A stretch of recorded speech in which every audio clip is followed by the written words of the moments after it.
What's up, everybody? Today, I'm excited to announce my guest. He's a UAB defensive tackle, a CUSA honorable mention recipient, and the former #2 JUCO defensive tackle prospect in the entire country. Tony Fair, what's up, my guy?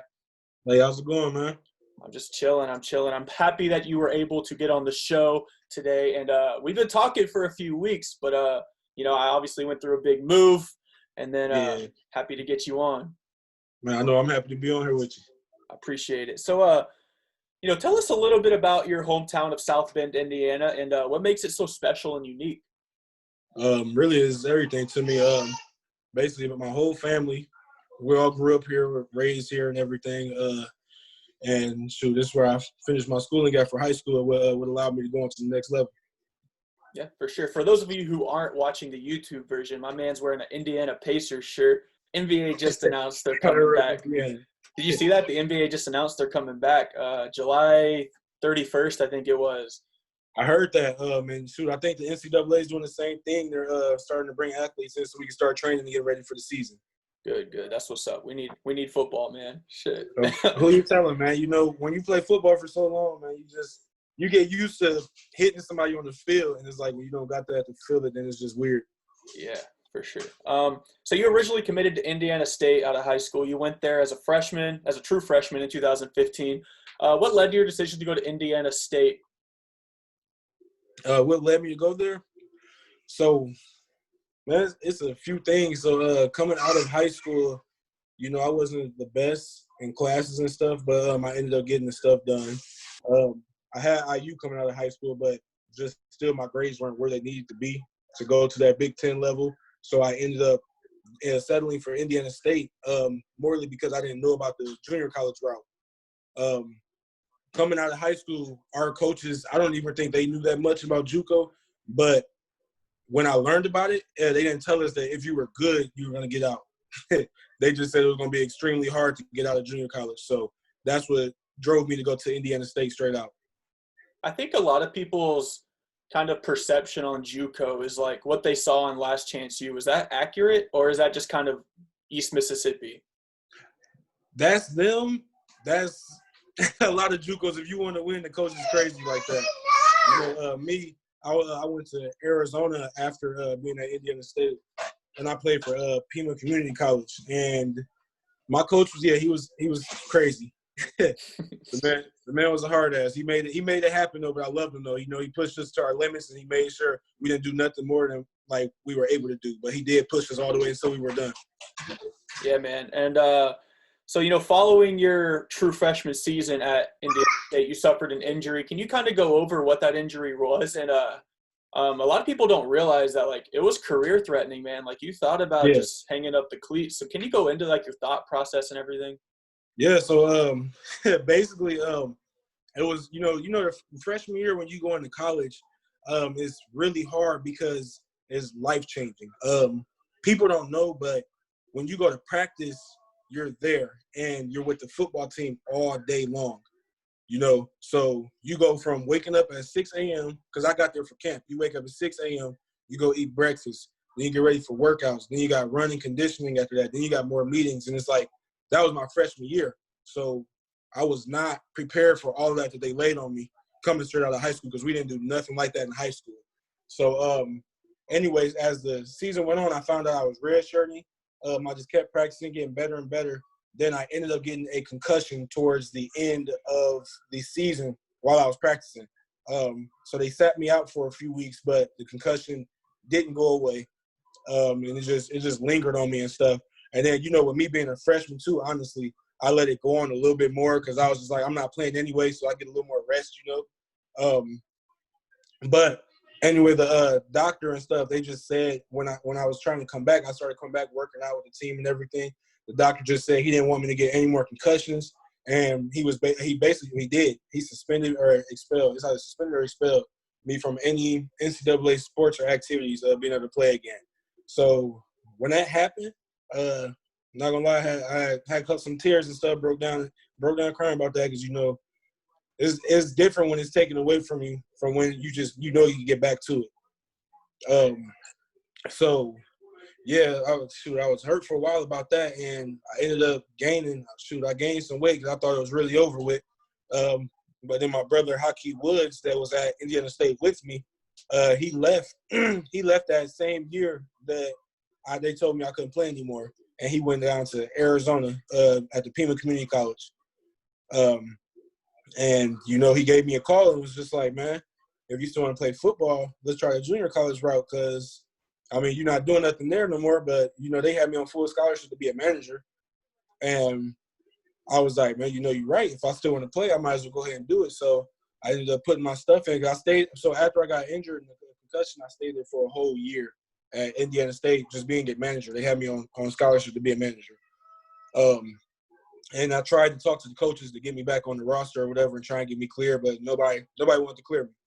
So, yeah, I ended up taking the JUCO route, and Coach Monaco up in Arizona for Pima Community College, he brought me on and gave me as much as he could. So, in junior college, you can't get a full scholarship, but they give you, as much as they can to help you out to get there. So that's what ended up happening. And then, I transferred out there. Yeah. As a guy who's had 5 or 6 concussions myself, I don't remember, all from high school ball, and then I had one in semi-pro. Man, those things ain't no joke, bro. Yeah, you get little headaches, and then light bothers you sometimes and stuff. And that's what I had before, but then it went away. I've been 100% good ever since. And it's crazy because everybody's seen that white light when they get hit in the football. You seen it hits. It's a quick stars, flash. boy. Yeah. I've seen it before, but I've never had a concussion like I did there. But I really think it wasn't even like a concussion. I feel like I just was getting headaches because I was not used to banging like that on a regular. That's college level stuff, and I wasn't used to any of that. But as the years went on, it's just I ended up getting used to it, and I don't even get that stuff anymore. I'm excited to go hit somebody. For sure. But after your tenure at Indiana State, like you were mentioned, you went to the JUCO route, and bro, these stats are insane. So I'm gonna read them off real quick. 146. This is in 2 seasons, everybody. 146 tackles as a defensive tackle, by the way. 146 tackles, 10.5 TFLs, 3 sacks, and then on the UAB website, it said you had 25 tackles in a game. Is that accurate? On the UAB website? Yeah. Was it for junior college? Yeah. Yeah. Damn, bro, 25. When I tell you, man, I was hungry. I was hungry to get back to this level, this D1 level, because I wasn't where I'm supposed to be. I still not where, I'm trying to get back to where I'm supposed to be. So, after I got, like I was telling you, when I got the concussion, I gained a lot of weight, 50 pounds, man. It was stress weight. I was hurt. And I've been stuck at that 350 range ever since. But, man, I've been working to get it right. But, yeah, I was hungry. Had to make it happen. How the fuck do you get 25 tackles in one game as a D? How fucking, skinny was the dude in front of you, bro? Man, I'm telling no. Look, bro, those guys they're fucking huge, man. They're huge. They the Arizona conference that I was in, we had a bunch of 6'5", 6'6" O-linemen that we were going against, and they weren't the best, but they were really good. A lot of them went on to play Big Ten and Pac-12 and all of that. A lot of those O-linemen did. So it was a dog eat dog, man. Who was gonna be the bigger dog? And I knew I was more hungry for everything, so I had to make the shit happen. Yes, sir. Anyways, that 25 tackle game came against Scottsdale College. How much interest was there in you? And I'm sure there was a ton after your tenure there. So first school that came at me was UAB, Coach Tatum. That was the first guy that came and approached me and offered me a scholarship to come play for him. After that, during the summer or springtime, I had USC come, and they offered me on the spot, but I just didn't have all the grades to get out of junior college. So, they were like, we're USC. We could get another you if you're not going to be ready to come at the end of this year. So that's what ended up happening with USC. They dropped off. And then IU came during the summer, and then so did Nebraska. And they both came with the same offer, but they gave me more time. They gave me into that next December coming up. And then along with that, oh, gosh, it was a lot. I had Kyle. Man, I've talked to a lot of coaches, man. But, yeah, they just start piling in after that. And Yeah, it was just like a whole dream come true and stuff with everything that was going on. for sure. And I think a lot of people, and we'll touch on it a little bit later when I ask you to give some advice to these young high school athletes. But a lot of people don't realize that like grades are a huge deal. Like a lot of people think that like if you have the talent, like you're just automatically going to get to go. But like that's not always the case. No, 100% not. If you Yeah, don't have at least decent enough grades to make it to that next level, they're not going to take you because you got to be able to manage that while you're at college. And if you right. can't manage that, then they're wasting investments on you. Exactly. You got to remember, even though you're a great athlete, it's an investment. It's all about money at the end of the day. So if you're not going to be able to hold your end of the bargain, they're not going to take you. Exactly. That's another thing I want to touch on real quick, just because it just came to my mind. So the NCAA just passed a new rule where you are allowed to make money on your own likeness. What's your thoughts about that? I think it's a start. It's a start in the right direction. It's still a lot more things that I feel like needs to be put in for athletes and stuff that's on full scholarships because this is a full-time job. So that means we need to be getting full-time pay on like how I believe. Right. Especially for the guys that are on scholarship and stuff, the ones that are being invested in, I feel like they need to invest more into us because at the end of the day, if I get hurt or something, it's still the next man up. Exactly. And that's it. And I don't have anything to fall back on, besides the schooling that they're going to allow me to finish. But, like even if I get my degree in something high, it's still not guaranteed I'm going to get a job for that degree. Right. So it's still like I feel like they need to put a little bit more money into the athletes' pockets because of all the time we're putting into this. And we don't have any fallback plans after that for the most part. Because, it's not guaranteed. But if you have some money, that's guaranteed you can make something happen with some money. 100%. And that's a lot. That's like another key thing that a lot of people don't realize. Like you're there, like you mentioned earlier, 6 a.m. to like the end of the day, dog. And then you got to balance schoolwork and everything else. And then not only that, but then like just the fact that like you're putting it all out there. Like you could argue that you're competing more at the college football level than guys in the NFL do simply because they're getting their bag and you're trying to earn your bag. You know what I mean? Most definitely, man. Yeah. So I have a buddy of mine, Anthony Rush, that played for UAB last year or 2 years ago. And, he's told me that they're getting money and they don't even be at practice all day long. Besides during camp, they're not there all day long like we are, and they're getting paid to do it. So it's like that's what I'm trying to get to is that next level. For sure. We got to get him on the show too, man. Hook me up. I can get something happen for you, man. I'll make it happen. Bet. But so your junior year this past season at UAB, huge season for you. Your first full D1 season, healthy. Mm-hmm. I love to see that. Nice comeback story. You racked up 36 tackles, 5 TFLs, 1 sack, 2 forced fumbles. Your contributions helped UAB finish 8th in total defense nationally, and then helped you guys win the CUSA West Division in 2019. How do you build off a major season like that and carry the same dominance into 2020? So we have the same defense coming back this year besides a couple guys that left that were starters. There's only 2 guys I think that left our starting lineup. People are in for it this year, I'm going to tell you that. We added a lot to our arsenal. We picked up some guys here and there, and they're going to be a great contribution to the team. And, we all hold each other to a standard. So we made it, 8 last year for top defense? Yep. Yeah, we aiming for top 5 this year. So you just only imagine how hard we're going to train this season. Because it was like some stuff that we lacked on last year that we could fix this year, and that's what we're going to be focused on this year, especially since we got the same guys coming back. So it's not like you got to reteach things to new players.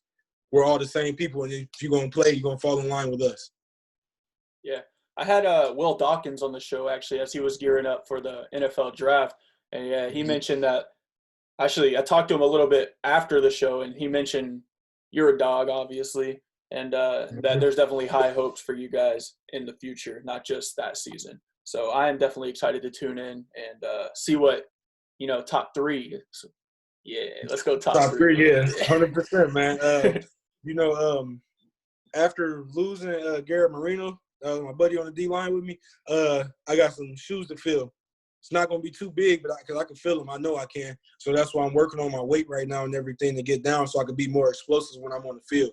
Because if we need an explosive player that's on that field on that D-line.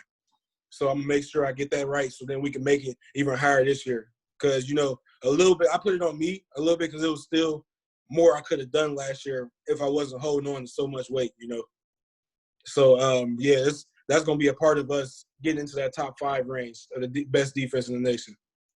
For sure, and you've been defying the odds, bro. I got faith in you. Who's the best player you've ever played with and played against? Played with And against. Garrett Marino. Yeah. That's the best player I ever played next to so far. Played against At any level. at any level. I was gonna say it. It's not. It wasn't Tennessee. 100% it wasn't them. Man, best player I played against. It's crazy. I can't even remember his name. It was I think he actually played for Scottsdale, and he was the center, the starting center, and he went on to play for FAU.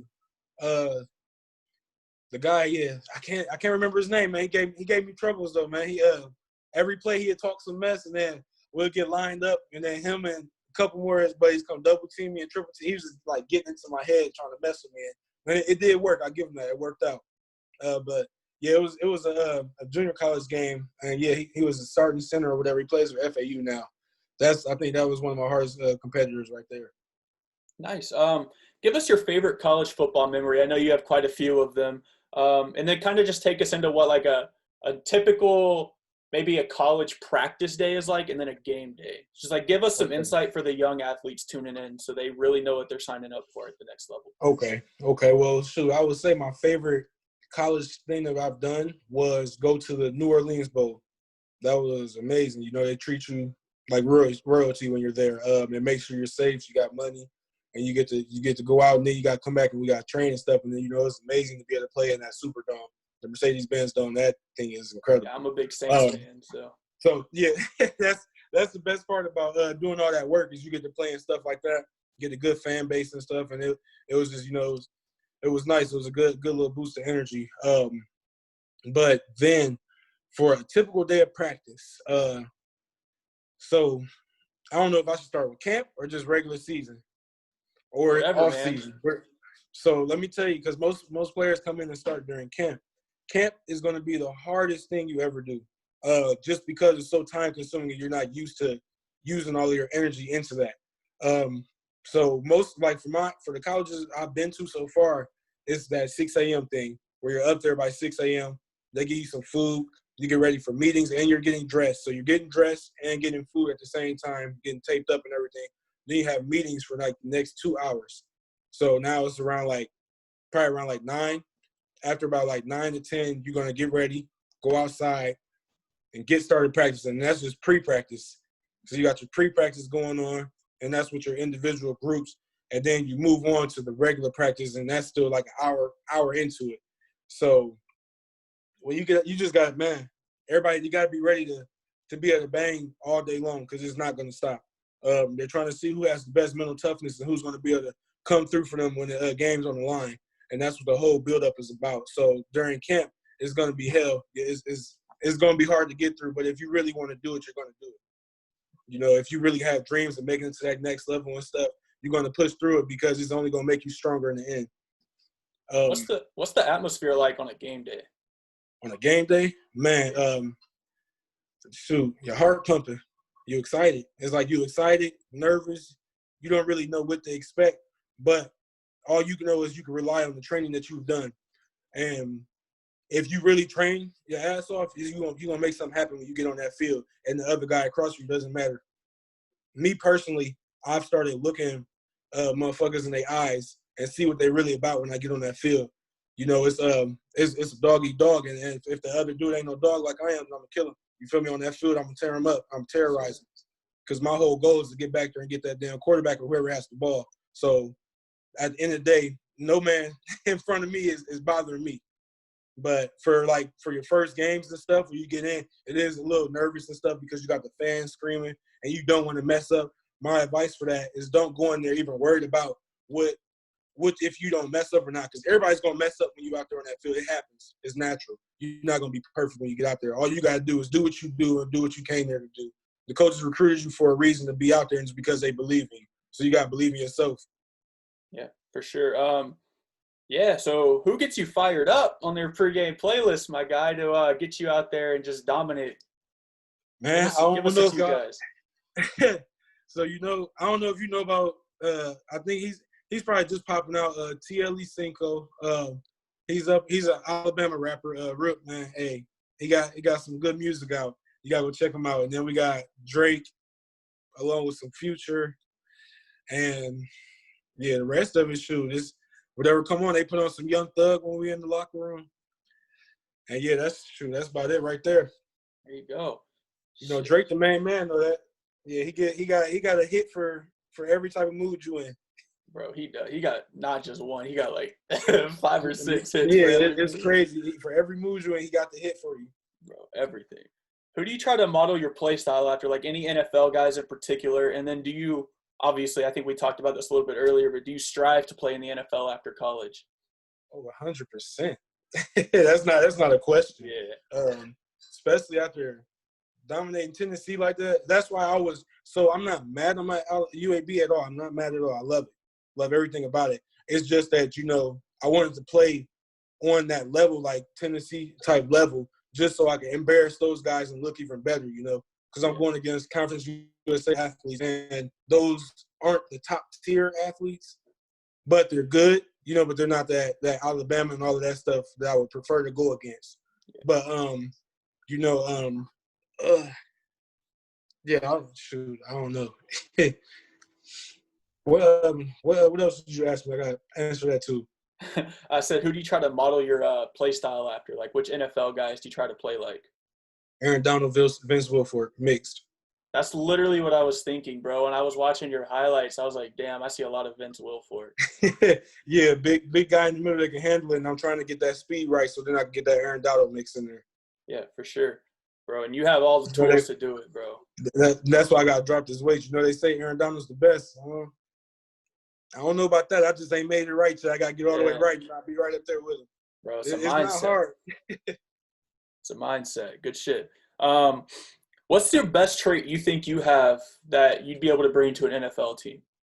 To an NFL team, off the rip, you already know the athletic ability. That's 100%. But just my basic football knowledge when I'm on the field, like I can read and see things and figure it out before it even happens. You know. So, you know, every play is like about, 3, 4, 5 seconds long. Something like that. I'm able to read that whole play and figure out where that ball is going before it even starts to happen. So I'm good with that. My visual of the field, I see everything. So there's so much going on. But, yeah, those are some things I could bring to the NFL level. Yeah, I have a few coaches and scouts and whatnot who tune in to my show. And, yeah, man, I think – one thing I read about you and that I can obviously tell just from talking to you, bro, is that you're just hella outgoing. Like your teammates always were like, Tony, always smiling, bro. Like, bro, and you're just so positive. Like, you're going to transition well to the next level, my guy. Thank you, man. What's your this, you know, really is pretty much whatever NFL team asks me to do, I could do that and more. It's simple. You know, I've been doing it so long since I was 5 years old. This is like it's my second nature. Right. What's your go-to gas station snack? Scouts are going to decide whether they draft you or not off this question. Oh, man, look, I'm going to be honest with you. I ain't going to lie to you. I love Reese's. Gotta get some Reese's. Hey, look, Reese's be busting. so Reese's, either some water or a Gatorade. Morely not Gatorade. I've been on some water. I've been loving water right now. I don't know why. Water been tasting real good. But I just stopped drinking those energy drinks. I used to, bro. And then I just stopped drinking them. It's been like, I'm going on like 3 weeks without one, and I feel great. You gotta stay away. You gotta get you some good water, man. Get some good stuff going in you, man. That high quality H2O, my man. And how your day feeling great when you get done with it. Oh man. Whew. Who is your biggest inspiration that's kind of just helped you out through your journey? You know, that injury. Who'd you kind of lean on for support and advice? Honestly, so you know, my mom and dad was in it a lot. They just told me things, you know, like I can make it. They just kept putting that in my head. If I really try, I'm gonna be able to do it. But then who helped keep me up, just like I helped keep him up, was my brother though. Haki was the man. Like he just every time we felt like we wanted to quit, he just kept on demanding more from me, and then I'll do the same back to him. So you know that.